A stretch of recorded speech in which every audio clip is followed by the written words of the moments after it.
Hi guys, আজ আমরা chicken রান্না করব। তার জন্য চিকেন ধুয়ে নিয়েছি। তার মধ্যে আমি হলুদ লবণ মাখিয়ে রেখে দিয়েছি। এর মধ্যে আমি মশলাগুলো কেটে নিয়েছি। কেটে নেওয়ার পর আমি আলুগুলোকে একটু তেলে নেড়ে নেব। দেখছেন লাল লাল হয়ে গেছে। লাল লাল হয়ে যাওয়ার পর আমি ওগুলোকে নামিয়ে দেব। নামিয়ে দেওয়ার পর আমি গরম তেলের মধ্যে লঙ্কা এলাচ দিয়ে দিয়েছি। এরপর আমি পেঁয়াজগুলো দিয়ে দেব।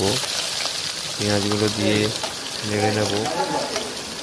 পেঁয়াজগুলো নাড়া হয়ে গেছে, তারপর আমি এর মধ্যে আদা রসুনের পেস্ট দিয়ে দিচ্ছি। পেস্টগুলো দিয়ে ভালো করে নেড়ে নেব। আর ভালো করে নাড়তে থাকবো। ভালো করে নাড়ার পর আমি আবার এগুলোকে করে নাড়তে থাকবো। তারপর আমি অন্য ইন্ডাকশানে আমার ভাত ফুটছে, দেখতে পাচ্ছেন ভাত ফুটছে।